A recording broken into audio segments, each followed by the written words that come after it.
beast called an elephant, and he decided to go and discover what manner of creature this elephant could be. They surrounded the elephant and each touched a different part to try and determine its nature. The first blind man felt the great broad side of the elephant. "This elephant is like a wall," he said. The second felt the tusk and cried, "This elephant is like a spear." The third blind man felt the long trunk and claimed the elephant was like a snake. And the fourth, feeling the leg, like a tall tree. "The elephant is like a fan," stated the fifth blind man, touching the elephant's ear. "It is like a rope," decided the sixth, holding the elephant's tail. And they were all right. It's a different thing depending on where I am, which way the wind blows or the sun shines, and upon who is looking. The story of the elephant is like something that happened to me at private view. Not so very long ago, I was introduced by several people to several other people. This is Elizabeth. She's a performance artist. She makes sculpture, she dances, she makes artist books, and she makes beautiful things out of paper. So this afternoon, here in this library, surrounded by books, I wanted to talk about the last two things, about making books and about making things out of paper, which I hope might perhaps sometimes be a little beautiful. I wanted to read to you and write for you.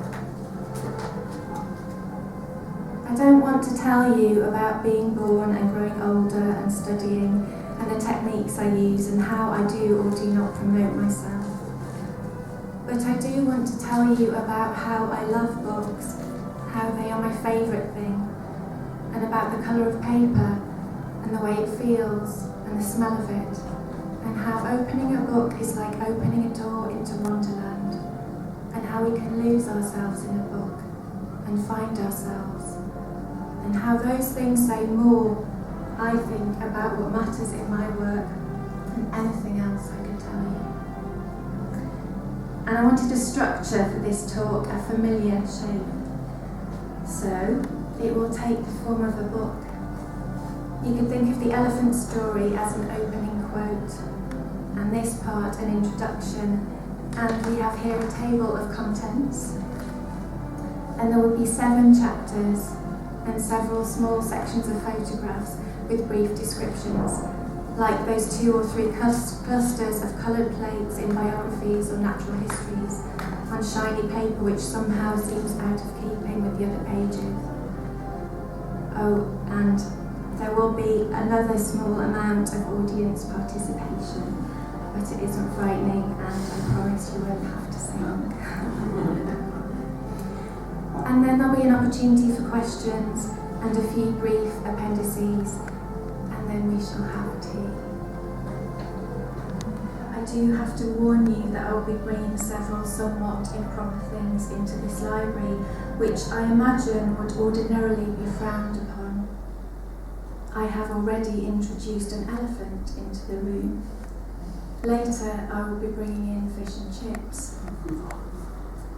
And I also have a terrible confession to make with regard to libraries. I have never ever and would never ever steal a book from a library or wittingly damage or deface a library book. But I do have a tendency to forget to return my borrowed books. And the fines grow and grow and grow, and I become too ashamed to take them back, and I can't renew them yet again. And so I have a pile of books that berates me, and I hope that no one here is from the library services, and if so, I'm so sorry. And although I try to take comfort in the fact that most of them are so obscure that no other reader has ever requested them, and that in a way the fine can be thought of as a donation towards keeping libraries, still I must plead guilty. Nevertheless, despite that, I have a deep reverence for libraries. They're among my favourite places. The only possible competition is a second-hand bookshop. But I love that many libraries, if not this one, are free, not a privilege but a right, open to all, every man, every woman, a guide in our most need, a repository of pleasures and of solace. Libraries feel like home, they feel sacred, they are always a place of delight. I have never not been a member of at least one library, if not more. I've clutched my magic tickets, buff-coloured and golden underneath. I grit my teeth and managed to tolerate the swipe card and self-service machines. Whenever I'm in a new place, a library is one of the buildings I look for first, and they've always been a source of inspiration. The grand temples of knowledge, and the slightly grubby and dog-eared local library, and the wonderful mobile library vans that come round on Tuesday afternoon, full of historical romance and thrillers and unlooked-for curiosities. I've studied mythical beasts and old theatres, and poisonous plants and aerodynamics, and the best recipes for Florentines, and how to stuff a dead goldfinch.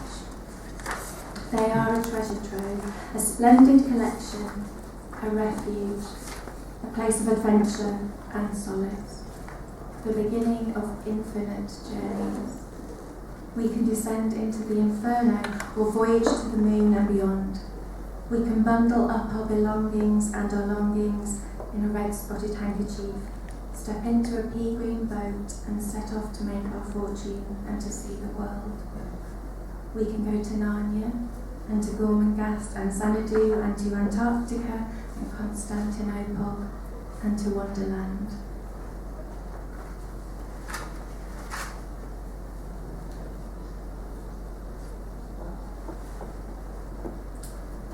This is the oldest book I have. It isn't the oldest book I have because I have books that are from the 19th and 18th centuries, but it's the oldest book I have that was always my book, and it was given to me on my 7th birthday. And I can't remember whether it was my great-aunt Mary or my great-grandmother or my great-grandfather, but it begins like this.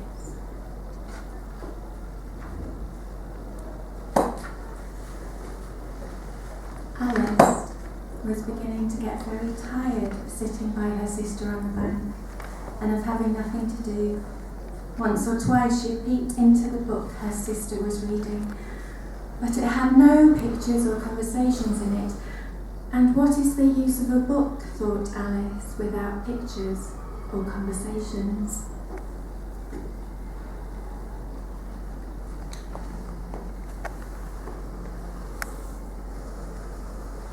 Indeed.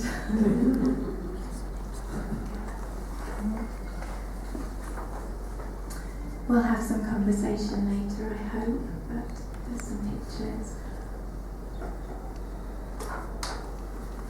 I wonder whether, loving books and being an artist, it would be inevitable that I would make them. I remember always doing things with bits of paper as a child, folding, cutting, writing stories. This is a book cover I made when I was 9, which isn't too bad. There's a bit too much glue in the wrong places, but it isn't bad.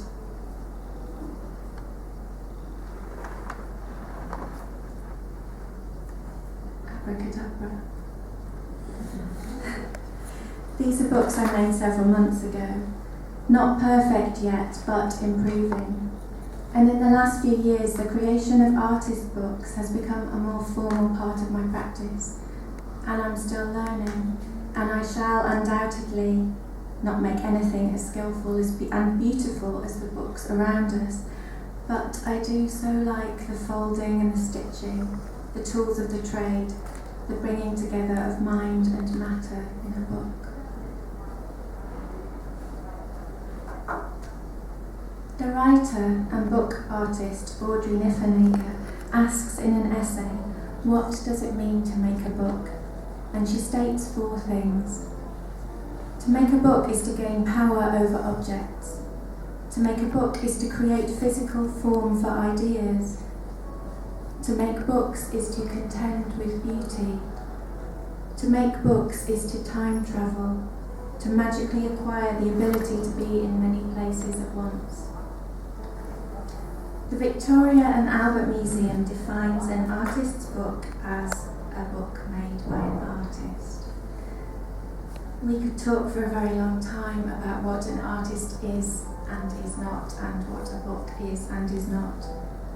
And I have experimented with and am interested in many different shapes and forms of book, and how they relate to the contents of a book, how the structure helps to convey the message, the meaning, to create physical form for ideas. I think, though, that a book, to be a book, has to consist of several different parts, joined or bound or gathered together, and it has to open and close to reveal somehow its contents and share its secrets.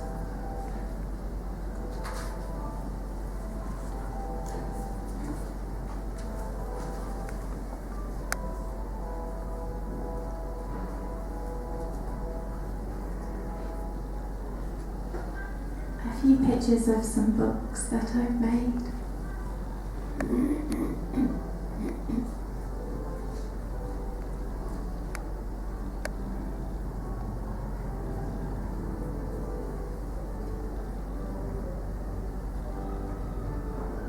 I might need a glamorous assistant. These boats, I made several hundred of them, and there were 7 different ones, and they're about rivers. And I folded them and left them in temporary water courses in the streets of the city. So I wandered around for 2 weeks with a basket full of boats, putting them in puddles and gutters. And it was very dry and very windy, so there wasn't any water. So one day a woman emptied out a bucket of soapy water from a bar, and one day someone spilled their drink, and one day a gentleman went down an alley. So there were various different liquids that these boats set sail upon. That's in the dock.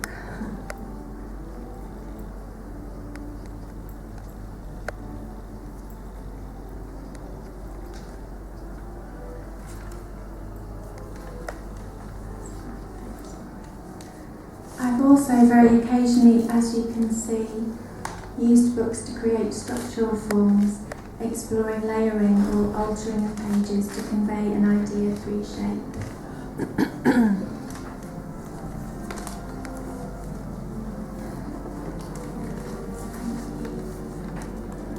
Another confession, a thing which sits uneasily with me.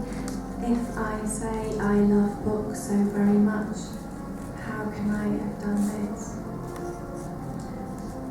I've counted and counted, and I think I've only done this 7 times.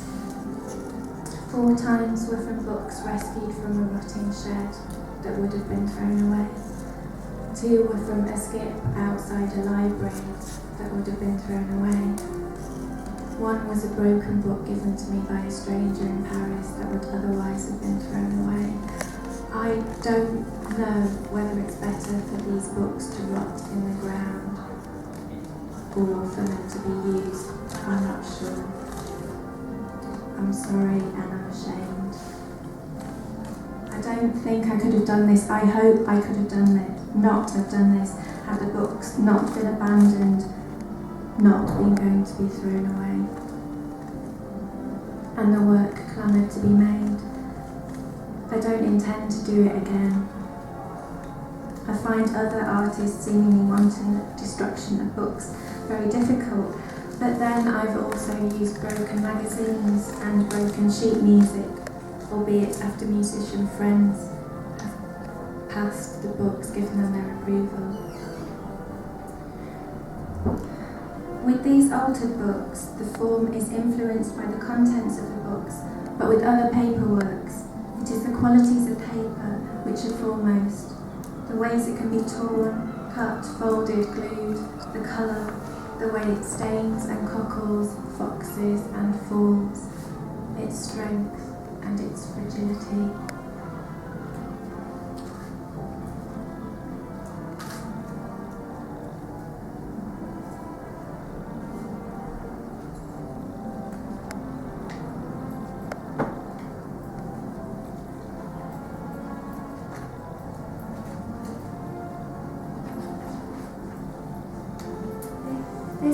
was printed 99 years ago, and I found it in a second-hand bookshop in Southport. And it is a treatise for printers, stationers and others. And it's very technical and has a selection of paper samples in the back.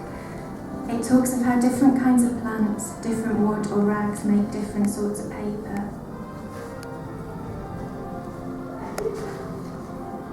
The strongest and best papers are made from cotton or linen rag fibres.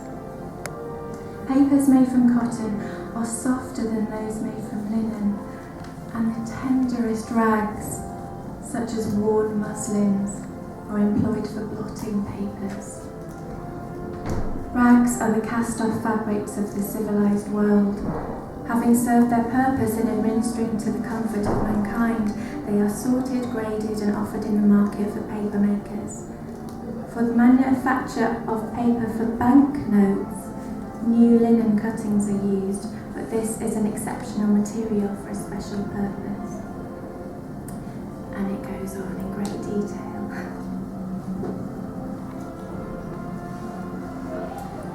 Some pictures of things made of paper.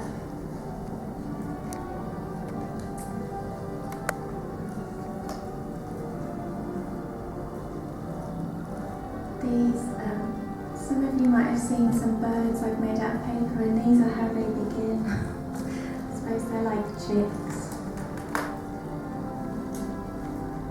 And then they become slightly more feathered. I find it interesting that I return again and again to natural forms, to flora and fauna, feathers, flowers. I once made a fox from a cardboard box. I tend to be pulled between nature and artifice, the woods and the city, wild things and things made. Often my work has both, a striving for both worlds, a bridge. Perhaps that is one of the reasons I like to work with old things, things that are returning to nature, why I like to use paper, hoping something natural made unnatural becomes natural again, or shaped by nature. Hoping to contend with beauty. I like it that paper can be ordinary and extraordinary. I grew up with its constant presence, shopping lists on the back of envelopes, making presents from tissue paper and sugar paper, faint lines exercise books, a cardboard box for a boat. I like the familiarity of cutting and folding and sticking, paper chains and paper snowflakes and unfolding dolls, clumsy collages and potato-printed wrapping paper and fans. I heard on the radio recently someone mention an outdated reliance on paper, and yet it is still with us, surrounding us. We have posters and postcards, fans and flyers, we have tickets and tissues, we have paper on our walls and paper to wrap our fish and chips in. I delight in all the different kinds of paper and their different properties and the different things they can be made of and for, the names of types and sizes, old names such as Crown Imperial, Duchess and Double Elephant. I've used new and old paper. I particularly love old paper, its stains and softness, its history. This is a collection of some old paper, an installation I made at the Bluecoat last year.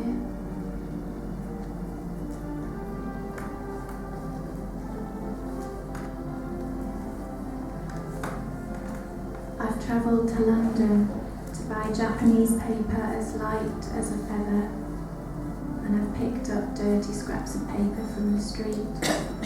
I used chip paper and skip-found wallpaper and marbled paper from Venice. And I've learned, and I'm still learning, how paper behaves, how it curls and creases, how it resists and surrenders. So here's the part where we have a little more audience participation. You don't have to. It's an invitation which might be declined, and it's very easy.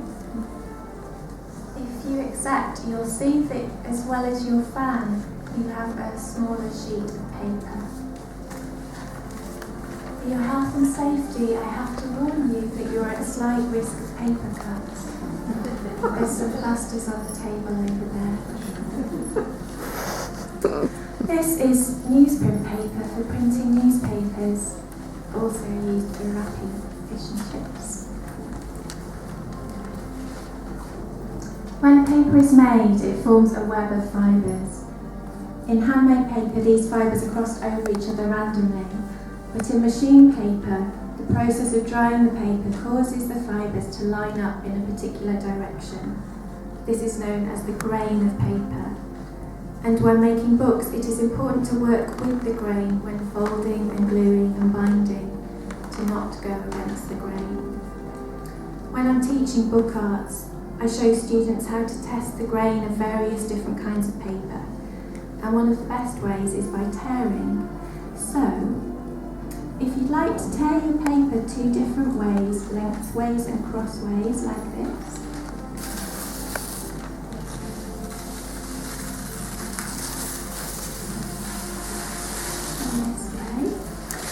hopefully you'll see that it tears more easily one way than the other.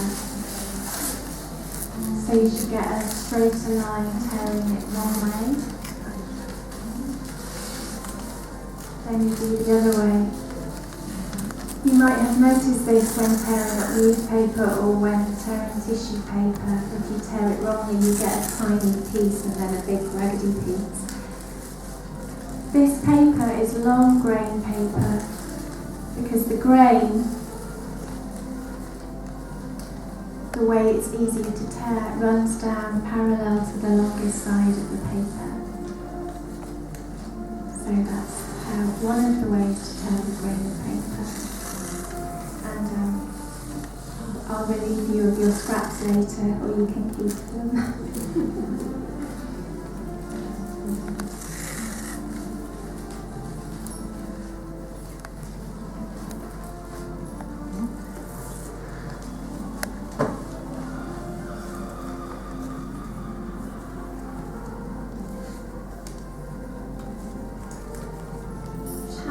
Of writing. Keep practicing different letters until you can draw any of them freely and fairly accurately, with no pencil preparation apart from guided lines which give the height.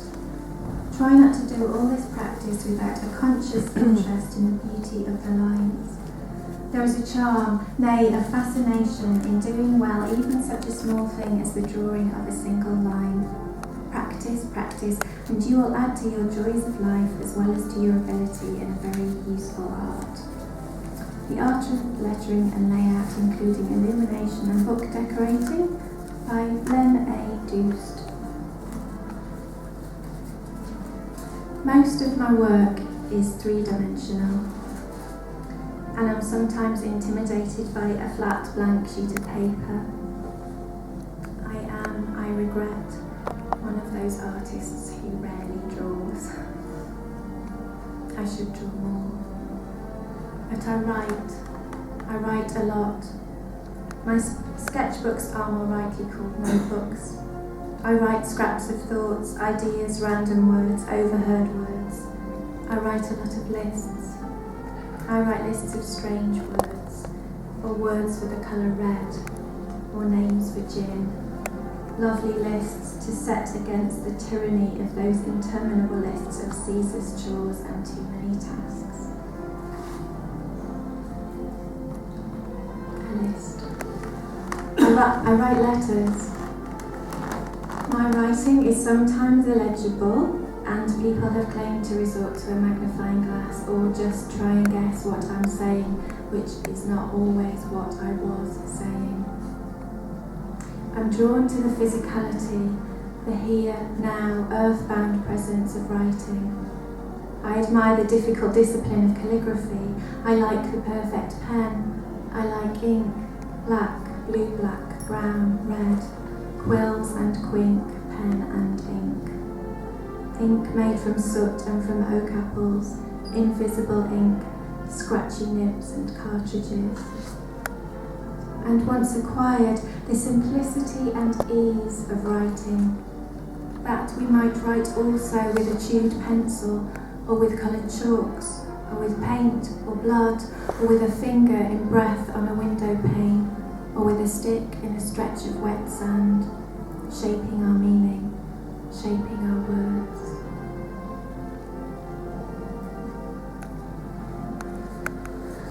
Chapter 5 of Printing. Printing for Pleasure, John Ryder. I think I may say with reasonable certainty that you have only to get a little printer's ink on your hands to be initiated into the practice of printing, to find that the ink sinks into your veins and gives you a new approach to type and the printed page. Everything concerned with print becomes a particular interest to you. The interest stretches well beyond books and magazines and newspapers and railway tickets. It concerns handwriting and maps and engraving and lithography and posters and tombstones.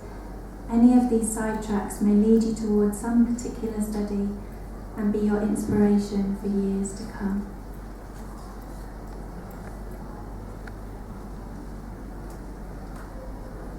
I've also been practicing other ways of shaping meaning, shaping words.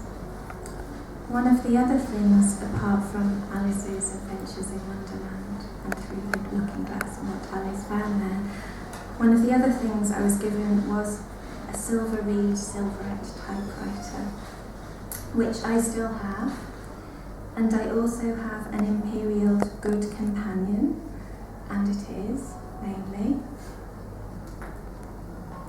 And here it is. I have a small and ongoing exchange with the Case Room Press in Lincoln, and we send typed letters, and are compiling a long list of wonderful things typed on a till roll.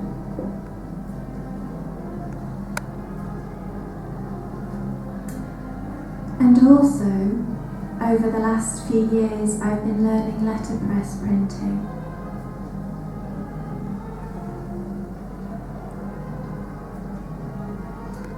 For those of you that don't know letterpress, it's how most, if not all, of the books in this library were printed.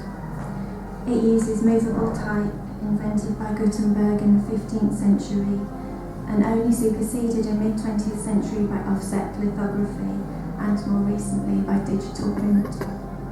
It is a very slow, painstaking, wonderful process, and it has its own rules and measures. It has its own language. One has to mind one's P's and Q's, not get the wrong end of the stick or become out of sorts. And one of those passages new is that I'm part of a small group of artists who are setting up a new letterpress facility in Liverpool, in the Bluecoat, which is processing slowly, painstakingly and wonderfully, and will hopefully open in the autumn. Chapter 6 of Words. Sometimes my work is shaped by materials or by place, but often it's made first from words, a single word or a phrase, which then becomes clothed with materials. The words within are the heart, bones, breath of it. Rarely is work untitled. The roses on that table need names to release their sweetness. Often the materials are listed, a litany, a naming of parts, ingredients for a soup or spell. I've wondered a little whether I might be asked questions later, and whether one of the questions might be, what is my favourite book? I cannot tell you which is my favourite book. Is one allowed 3 records and 8 books instead? Because there's so many. But I do love a dictionary. I have to be careful who I say that to, that one of my favourite things is reading dictionaries.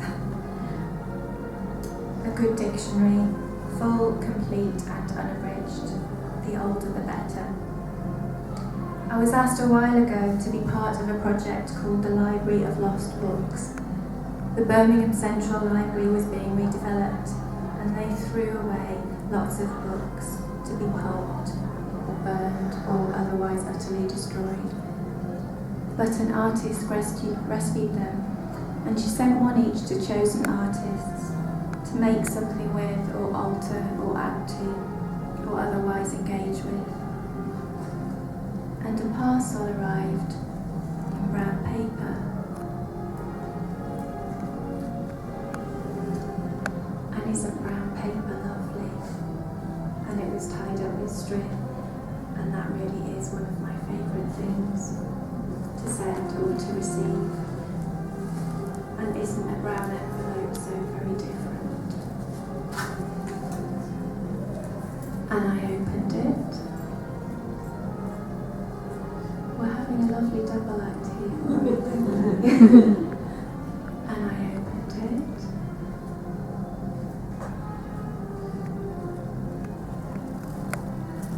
Discarded.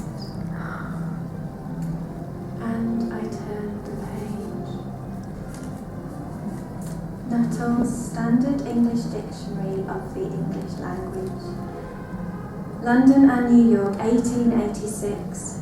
Based on the labours of the most eminent lexicographers, comprising many thousands of new words which modern literature, science and art have called into existence and common usage, with pronunciations, etymologies, definitions, appendices of proper names, illustrations, etc., etc. Now this was last year, and I should have done whatever I'm going to do with it and sent it back by now. But it's a little like the library books. I've wanted to keep it a bit longer. I've made a small attempt at adding further intervention or slight illustrations, but half or even quarter-heartedly. What I am entranced by is the words, the new and wondrous words I have discovered in this discarded rescued treasure trove. So I've been compiling a slow list and sending them back, written on scraps of paper and wrapped up and put in an envelope and returned to sender. Tiny missives from a world of words. I thought I would read you a few of them. This is it. And it smells so lovely.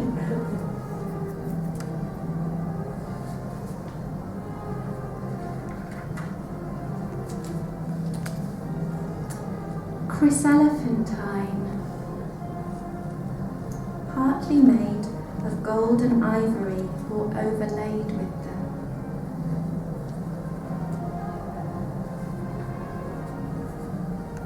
Drossometer, an instrument for measuring the quantity of dew collected on the surface of a body during the night.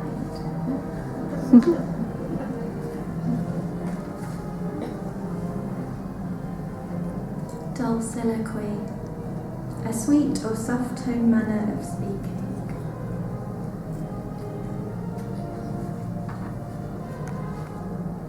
Fescue, a small wire or straw used to point out letters to children when learning to read.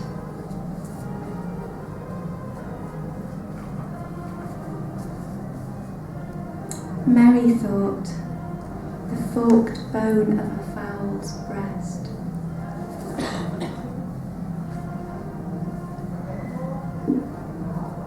And quiddle, to waste time in trifling employments or useless pursuits.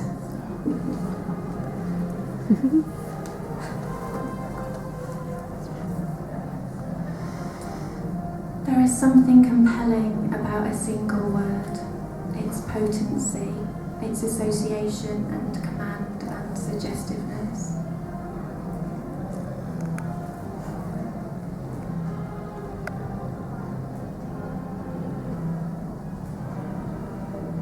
A single word, a name, hello, yes, no, regretfully, inoperable, help, spring, change, come, go, maybe, now, later, discarded, beloved.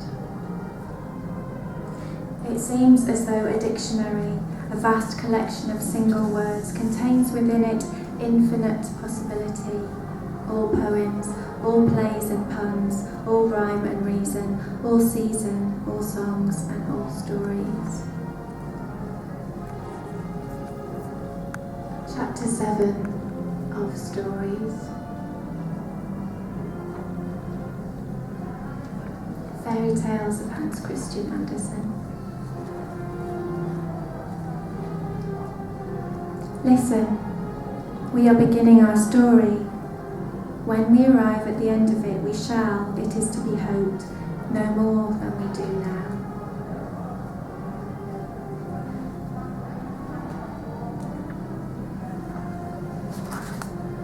Well, we began, and we are nearing the end, and we do, it is to be hoped, know at least a little more now than we did then. Once upon a time. I've read critical analyses of myths and fairy tales, and how there are only really 7 stories, or perhaps 14 or more, but I'd far rather be reading the stories themselves. They begin once upon a time, and we know how they are meant to end, but don't always. And they often feature a Jack or Jill of all trades, with bits and pieces wrapped in a hanky and tied on a stick. Although I do so love words. One of the particular things I hate about being an artist these days is the requirement to write artist statements, and have various ones, none of which I'm happy with. And as I hope to illustrate at the beginning with the tale of the blind man and the elephant, I seem to do so many different things, a jack of all trades with a bundle of bits. But I feel that one constant running through my work is that of narrative, of story, the seemingly several different parts, separate, coming together, different pages, sections, chapters, joined together, bound together with a strong thread of words. Whether I am attempting to tell a tale, or inspired by myth or by history, or by the provenance of my materials, or hoping to elicit the memories or dreams of others, there is always an element of story. When we read, we time travel. We magically acquire the ability to be in many places at once. I don't know what the books in this library hold. I suspect some of them might be rather dry and dull, but others might have stories of elephants and duchesses and aeroplanes and flying fish and artists and audiences. Stories in which we time travel, in which we set sail and discover gold and jewels, or that there's no place like home. Stories of things strange and sorrowful, curious and curiouser. Stories in which we are lost and found and lost again. And stories in which we all live happily ever after.